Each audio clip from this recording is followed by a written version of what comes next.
Już jakiś czas po świętach Wielkiej Nocy, a my dopiero teraz dostajemy wielkanocny cud, czyli produkcję MCU, która podoba się chyba każdemu. Czy film zrzeszający ze sobą drugoplanowych antybohaterów po przejściach rzeczywiście jest aż taki dobry? Zapraszam do bezspoilerowej recenzji filmu Thunderbolts. Zacznę od serca tej produkcji, czyli od bohaterów. Przejdę sobie przez całą drużynę od tych gorszych postaci, aż po te najbardziej rozwinięte, zaczynając oczywiście od Taskmastera. No co mogę tutaj powiedzieć? Polubiłem tę postać w Czarnej Wdowie, nie ze względu na jej charakter czy jakąś ciekawą historię, ale za jej naprawdę ładny design i dosyć ciekawą umiejętność, która polegała na kopiowaniu ruchów walecznych przeciwnika. W tym filmie nie dowiadujemy się niestety za dużo nowego o tej postaci, nie zostaje nam ona jakoś bardziej rozwinięta, ale przynajmniej dostajemy kilka ciekawych scen walki z jej udziałem. To tyle, ile mogę powiedzieć na temat tej postaci. Następną w kolejce mamy Ghost, czyli główną antagonistkę z filmu Ant-Man i Osa. Tutaj szczerze powiedziawszy ponownie mamy do czynienia z bardzo słabo rozwiniętą postacią. Jedyną funkcję, jaką pełni ta bohaterka, to używanie jej wyróżniającej się na tle innych bohaterów z tej drużyny umiejętności, która polega na stawaniu się niewidzialną i przenikaniu przez obiekty. Poza tym rzuci ona raz na jakiś czas jakimś chamskim tekścikiem i to jest naprawdę maksimum, na jakie możemy liczyć. Kolejną postacią jest US Agent, a.k.a. były Kapitan Ameryka, który jest już trochę ciekawszą postacią niż dwie poprzednie. Dowiadujemy się o tym, co spotkało go po utracie jego posady jako Kapitana Ameryki, co pozwala nam lepiej zrozumieć to, czemu jest on taki, jaki jest. Momentami potrafi być on całkiem zabawny, chociaż przez większość czasu jest po prostu zwykłym dupkiem, zresztą jak większość postaci z tej drużyny. Kolejnym członkiem grupy jest kochany i uwielbiany przez wszystkich Bucky, który od niedawna bawi się w politykę, będąc kongresmenem. Powiem szczerze, jego postać mnie trochę zawiodła. Poza jedną fajną sceną, w której goni on resztę drużyny na motorze, nie powiedziałbym, że miał on jakoś dużo do zaoferowania. Przez połowę filmu próbuje on zdemaskować działania Allegry de Fontaine, a kiedy już łączy siły z resztą drużyny, jest on po prostu jednym z niezbyt wyróżniających się jej członków. No ale dobra, przejdźmy teraz do tych bardziej wyrazistych postaci. Red Guardian jako radziecki Kapitan Ameryka, który swoje dni chwały ma już dawno za sobą,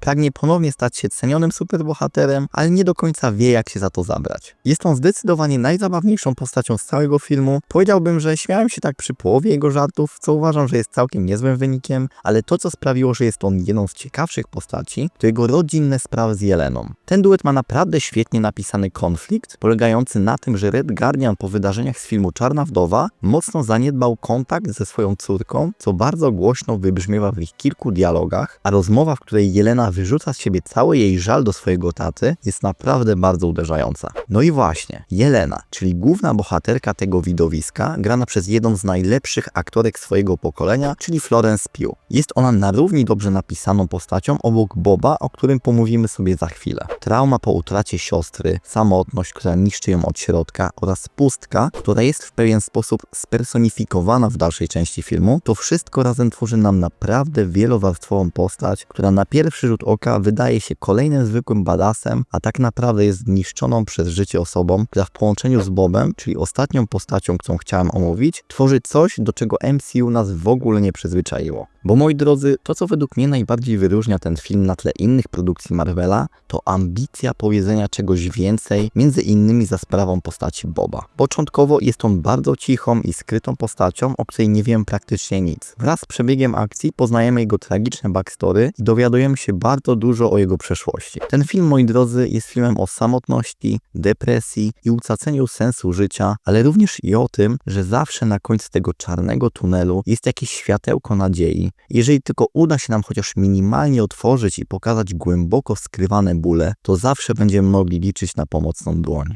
Podsumowaniem tego wszystkiego jest przepiękny finał, który z buta wskoczył u mnie na miejsce jednej z najbardziej wzruszających scen w całym MCU. Z pozostałych aspektów mogę jeszcze wspomnieć o chemii całej drużyny, która uważam, że była naprawdę niezła. Widać było, że aktorzy bawili się naprawdę dobrze podczas kręcenia tego filmu. Sceny walk nie były niczym nadzwyczajnym, ale mimo wszystko oglądało się to całkiem przyjemnie, jak to zazwyczaj bywa w tego typu filmach. Większy problem za to miałem bardziej do lokacji, w których odbywał się ten film, bo były one bardzo ubogie i raczej nie wywoływały żadnego efektu wow. Czy to bunkier z pierwszej części filmu, czy lokacja, która została użyta już po raz enty w filmach Marvela, czyli ulice Nowego Jorku. Za to coś, co mi się naprawdę bardzo podobało, to design głównego złego razem z jego super umiejętnością, która zdecydowanie wyróżnia go na tle innych złoczyńców. Zamiast kolejnego strzelania laserami z oczu albo z dłoni, dostaliśmy cieniowe znikanie na zawołanie, które uważam, że robiło naprawdę dobrą robotę. Podsumowując, film Thunderbolts nie jest nie wiadomo jakim wybitnym osiągnięciem Marvela, patrząc na całe MCU, ale jeżeli zawęzić nasze pole widzenia tylko do sagi Multiversum, to jest to zdecydowanie jedna z najlepszych produkcji, jakie otrzymaliśmy. Moja ocenka tego filmu to 7 na 10. Zdecydowanie polecam tym, którzy chcą obejrzeć coś świeżego ze stajni Marvela, ale również i tym, którzy tęsknili za starymi, dobrymi produkcjami MCU, bo uważam, że ten film jest naprawdę niezłym balansem pomiędzy tymi dwoma stronami. Daj znać w komentarzu, czy oglądałeś, a jeżeli tak, to jak Tobie podobał się ten film. Na dzisiaj to by było na tyle, dzięki wielkie za oglądanie i do następnego.